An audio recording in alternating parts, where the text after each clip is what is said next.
क्या आप जानते हैं कि दुनिया के 2/3 लोगों ने आज तक बर्फबारी नहीं देखी?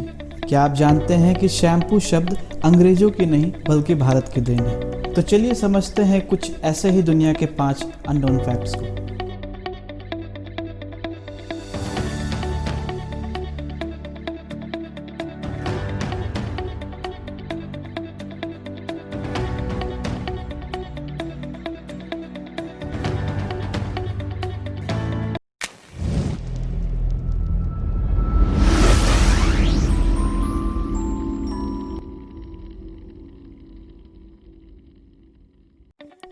Fact number 1. Over 60 million girls worldwide are child brides. किसी ने बहुत खूब कहा है वुमेन्स के बारे में। सवाल ये नहीं है कि कौन मुझे बढ़ने देगा, बल्कि ये है कि कौन मुझे रोकेगा। आज के समय में हमने बहुत तरक्की की है, चाहे वो साइंस के फील्ड में हो, मेडिकल में हो, स्पेस में हो या फिर बड़ी बड़ी बिल्डिंग्स या इंफ्रास्ट्रक्चर में। हर फील्ड में हमने अपनी एक्सपर्टीज़ दिखाई है और ख़ुद को प्रूव किया है। लेकिन बात जब वुमेन्स की आती है तो हम उसी पुरानी सोच पे पड़े रहते हैं। यूनाइटेड नेशंस के अनुसार दुनिया में हर दिन 37,000 लड़कियों की शादी कर दी जाती है 18 साल से कम उम्र में। और आज इस मॉडर्न समय में हमारे पास सबसे ज़्यादा नंबर है लड़कियों के चाइल्ड मैरिज के, जो कि 60 मिलियन यानी 6 करोड़ से भी ज़्यादा है, जो पहले से भी ज़्यादा है। हर 3 में से 1 लड़की डेवलपिंग कंट्री में 18 साल की एज के पहले और हर 9 में से 1 15 साल के पहले ब्याह दी जाती है। और अगर ऐसा ही चलता रहा तो आने वाले 10 सालों में यह फिगर 14 करोड़ तक पहुंच जाएगा। पूरी दुनिया में आज करीब 40 करोड़ वुमेन्स जो कि 20 से 49 साल की एज की हैं, उनकी शादी 18 साल से कम उम्र में कर दी गई थी। अगर हमें आगे बढ़ना है तो हमें वुमेन्स को भी उतने ही मौके देने होंगे जितना हमने खुद को दिया है, और हमें अपनी सोच को बदलना होगा। Fact number 2. 2/3 of the people on earth have never seen snow.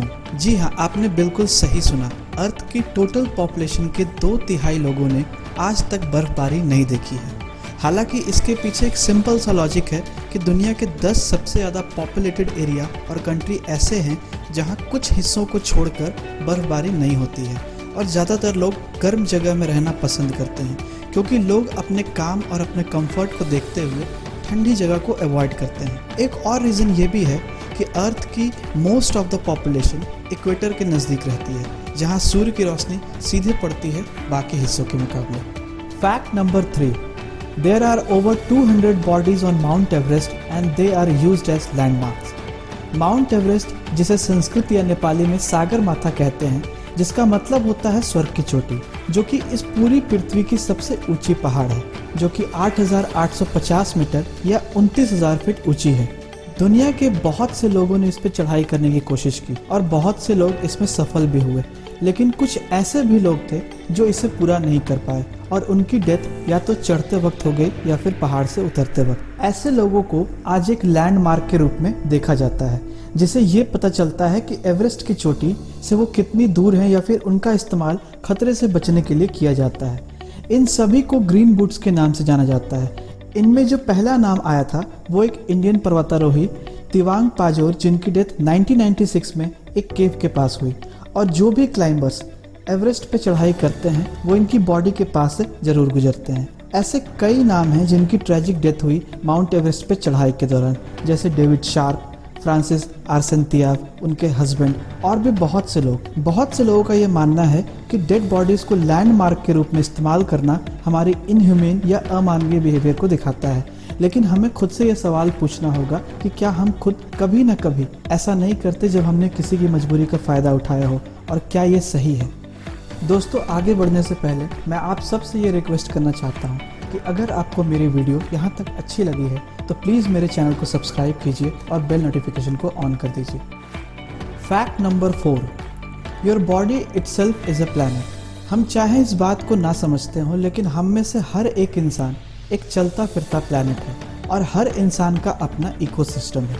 हमारे बॉडी पे हर समय 100 ट्रिलियन से भी ज़्यादा माइक्रोब्स रहते हैं। आप उन्हें देख नहीं सकते, लेकिन वो हैं। वो आपके ऊपर, आपके अंदर, हर जगह है।